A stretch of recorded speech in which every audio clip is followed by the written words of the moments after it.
dito kung saan yung sasakyan. Ako po yung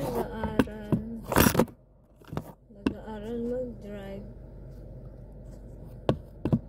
dahil may mga ano pang hindi ko alam kaya kailangan pag-aralan pa.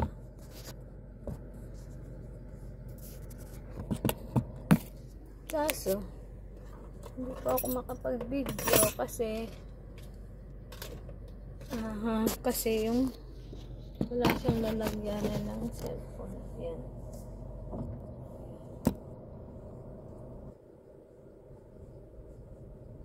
Punta na naman itong pusa na ito.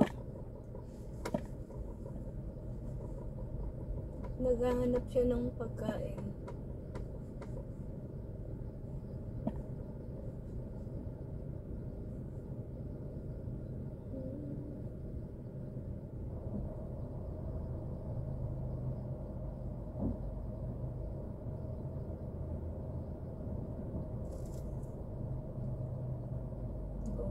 Lagi siyang gutom.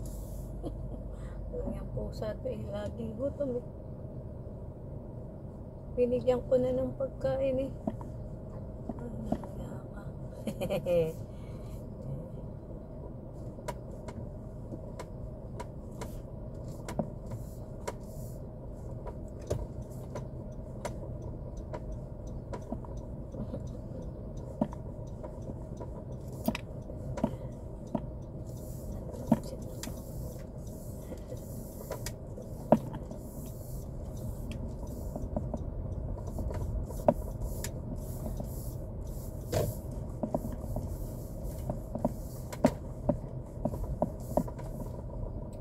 Tayo po ay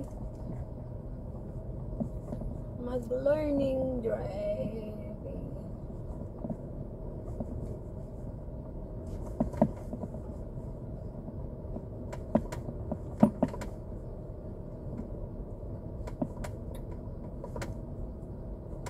Dahil wala po tayong magawa.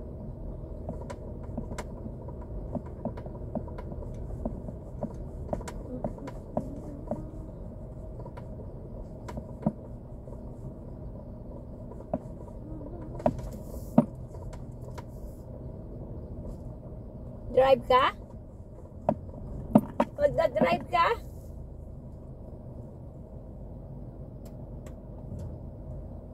Ay, mali.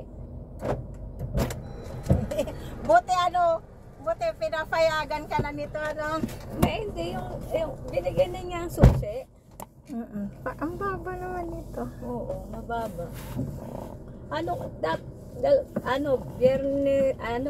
Webes Biyernes, nag-drive ako sa ibang lugar eh. Oo.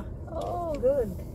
Kaya lang kasi kung saan ako iniikot, yung daanan ng tren dito, Ano yan, papuntang... shortcut na papalabas ng yung medicines.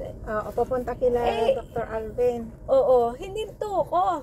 Sabi niya, hindi mo hihinta, wala namang tren. Sabi gano'n. Syempre, sabi kong gano'n, tignan ko, baka may tren eh. Wala. Iko-close naman yun eh. Kusang magko-close yun. Hindi, mga naka-stop. Ito, isa rin to, nagpapakamatay yata itong lintik na ito eh. Hingi ng pagkain. Nagugutom. Ay, 2 beses ko na binigyan yan eh. Yung mga pusa ko eh. Kasi may baby siya. Tapos sinigawan na naman ako. Stop! Sabi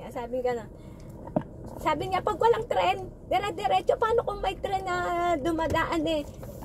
Nakita mo yung sa TV. Sabi ko, nakakatakot eh. Hindi, wala. Sabi Pag may ko, train sa naman, automatic yun. Tapos, di ba may tagdidiretso ka may... oo. Tapos paikot-ikot kami kung saan-saan. Merong naka-stop na sasakyan na ganyan. Diretso ko, Sap!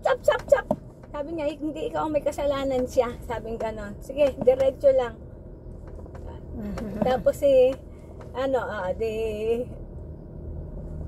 nung sabi ko, saan ba tayo pupunta? At di lumabas na kami doon sa bilihan ng naghulog kami ng ng sulat. Kasi shortcut na yung pinuntahan namin. Ako na ang nagbukas ng iano ko na doon sa mailbox. Okay, good. Sabi niya gano'n. Tapos nakapatay, naka-video pala ako. I-delete mo na. Hindi.